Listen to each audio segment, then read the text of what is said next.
Hi, my name's Sarah Jane and I'm the founder of FANNY and I am here to get you Kegling correctly.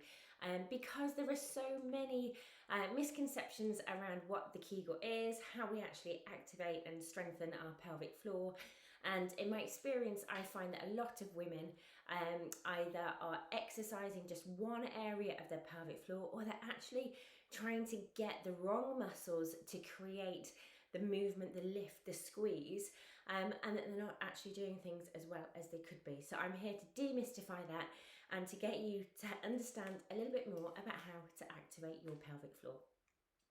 So the pelvis and the pelvic floor are very, very much intertwined. And I like to kind of think of this whole space in here as the pelvic cavity. Inside the pelvic cavity, we have our pelvic organs, which are the bladder, the vagina and the uterus and the ovaries and the rectum, the back passage. So all of these components fit very snugly into our pelvic cavity, like this. So what has that to do with doing a Kegel? Well, what people most often don't realise is the size and the magnitude and the number of different muscles involved in the pelvic floor. So we're going to break that down. So many people are really familiar with the vagina and that concept of closing around the vagina and then getting your lift into the vaginal canal. However, that literally is the tip of the iceberg. What we have is we have all of these muscles down here at the base of our pelvic cavity. We have all of the muscles around the vagina, and we have the back passage, the anal sphincter, and all of the muscles at the back of that pelvic floor musculature to support the pelvic floor. So what we have here is we have the spine coming down into the sacrum with the coccyx, a tailbone at the bottom. And that actually is the attachment point of this massive muscle of the pelvic floor. So it stems all the way from here, comes forwards and spans until we get all the way to the pubic bone at the front. So you can see here, if we think about that angle of the pelvis here, how much of that space is actually pelvic floor muscle. Yet so often we just think about squeezing and lifting into this vaginal canal.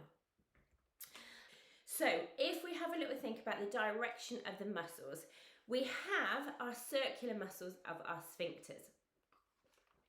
So we've got our circular muscle around the vagina and we've got the circular muscle around the anus. We also have the muscle that comes straight down from the pubic bone around the clitoris, and that is, again, it's a longitudinal muscle, a little bit like a lift rather than a close. We also then have the muscles of our pelvic organs. The vaginal canal, which we've spoken about, which is, as we can see with the direction of the muscle fibres, an upwards, a downwards muscle direction. So this works and gives us our lift function internally, and similarly, the back passage as well. And the back passage has that ability to lift and it has that ability to move matter down. So those are our two verticals. We've got our two squeezes around the vagina and the anus.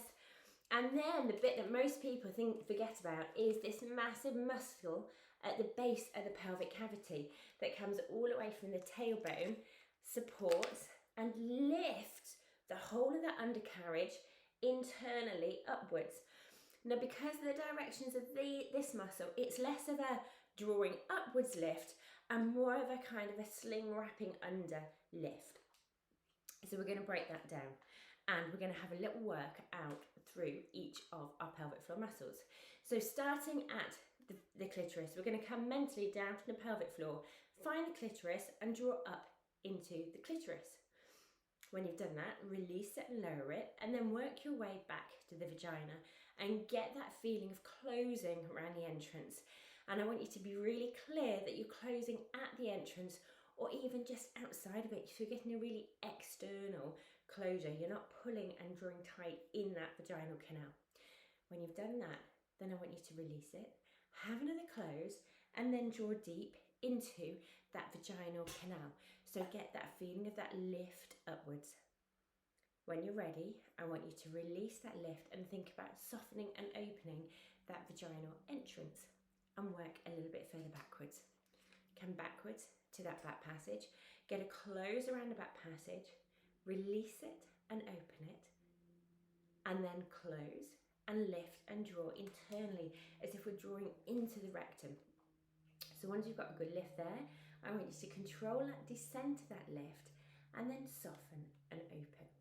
And then we come to this sling muscle. So being aware of the base of the tailbone, I want you to feel the whole of that undercarriage, not working with the pelvic organs, just working with that sling muscle.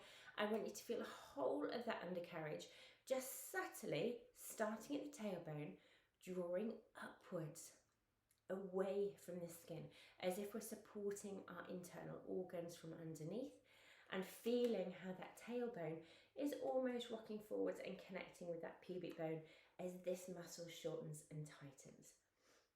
Release it there and let everything go. So I hope that that has helped you to understand that there is so much more to the pelvic floor and to pelvic floor exercises than just sitting in the car doing your squeezes and releases. So if you're finding that your pelvic floor and your core is not what you want it to be, then chances are that you're not quite exercising it in the right way. If you want to know more and deep dive into all of those exercises in a lot more detail and understand how you need to strengthen the specific areas of weakness in your pelvic floor, then you can jump onto my pelvic floor program, which you can access at fitfannyadams.com/GJ, and that will get you 20% discount into my pelvic floor program, which will get you strengthening those muscles in the right way and being confident about how you need to strengthen your pelvic floor. So I hope that's helped you get better connected with your pelvic floor and enjoy feeling that connection, feeling the quality of movement, and most importantly, letting go of those muscles after you have exercised them.